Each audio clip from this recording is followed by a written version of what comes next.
ક્યાં કેટલો વરસાદ, હવામાન વિભાગ શું કહી રહ્યું છે અને વિંડીમાં વરસાદને લઈને શું સ્થિતિ બતાવી રહી છે એ આપને જણાવીશું। નમસ્કાર, આપ જોઈ રહ્યા છો ઝી 24 કલાકનું ડિજિટલ પ્લેટફોર્મ વિંડી લાઈવ સાથે। હું છું આપની સાથે દીક્ષિતા। આજે છે 13 તારીખ અને 13 તારીખને લઈને હવામાન વિભાગ શું કહી રહ્યું છે તો આજે ને આવતીકાલે ભારે વરસાદની આગાહી વ્યક્ત કરવામાં આવી છે। સૌથી વધારે અસર તેની ક્યાં જોવા મળશે તો સૌરાષ્ટ્રમાં જોવા મળશે। ઉત્તર ગુજરાતમાં ગઈકાલે જે વરસાદ થયો અને તેને લઈને સતત પાણી ભરાયેલા છે, ત્યારે હવે આજના દિવસે વિંડીમાં શું બતાવી રહ્યું છે તો આપ જુઓ, જે આખી સિસ્ટમ એક્ટિવેટ થઈ છે, હું આપને બતાવીશ કે કઈ કઈ જગ્યાઓ પર આ સિસ્ટમની અસર જોવા મળશે। આ જુઓ, દક્ષિણ ગુજરાતમાં આ સિસ્ટમની અસર જોવા મળી રહી છે। ભાવનગરમાં વરસાદનું જોર વધારે રહેશે। આજે ગ્રીન કલર આપને જોવા મળી રહ્યો છે, ત્યાં વરસાદનું જોર વધારે રહેશે। ભાવનગરમાં પણ વરસાદનું જોર વધારે રહેશે।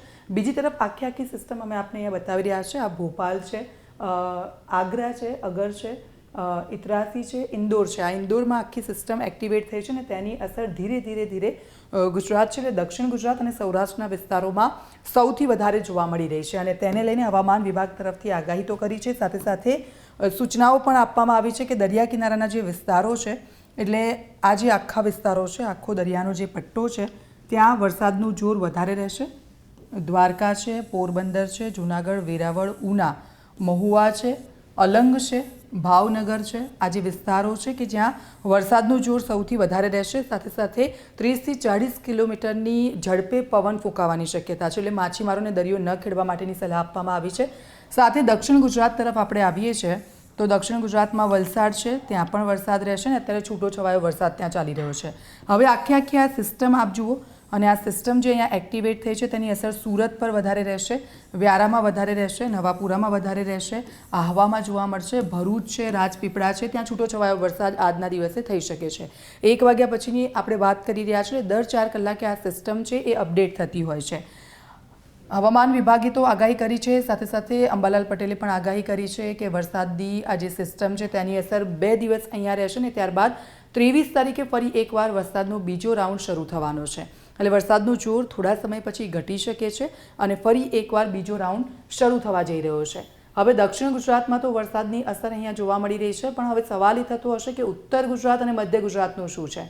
તો જુઓ, ઉત્તર ગુજરાત અને મધ્ય ગુજરાતની જો વાત કરીએ તો મધ્ય ગુજરાતમાં પહેલાં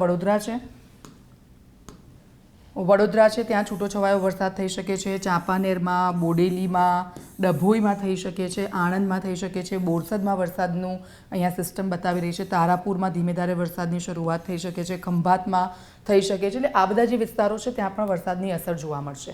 થોડા આપણે ઉપર આવીએ છીએ, ઉત્તર ગુજરાત તરફ જઈએ છીએ ને ઉત્તર ગુજરાતમાં શું સ્થિતિ છે, કારણ કે ગઈકાલે જે વરસાદ જોવા મળ્યો, ભારે વરસાદ વરસ્યો અને તેના કારણે જે ઉત્તર ગુજરાત કે જે પાણી થઈ ગયું છે ને હજી પણ ઉત્તર ગુજરાતમાં આપ જુઓ સતત વરસાદ છે અને હજી પણ વરસાદની આગાહી હવામાન વિભાગ તરફથી કરવામાં આવી છે। આ આખો હું જો આપને પાલનપુરથી લઈને મહેસાણા છે, હિંમતનગર છે અને ખેડબ્રહ્માનો જે આ વિસ્તાર છે, આબુ રોડ, ઉદયપુર છે, અને આ જે આખી સિસ્ટમ છે અહીંયા એક્ટિવેટ થઈ છે, એટલે આ સિસ્ટમની અસર 2 દિવસ રહેશે ને ત્યારબાદ રાજસ્થાન તરફ આ સિસ્ટમ ફંટાઈ જશે ને રાજસ્થાનમાં વરસાદી માહોલ જોવા મળશે।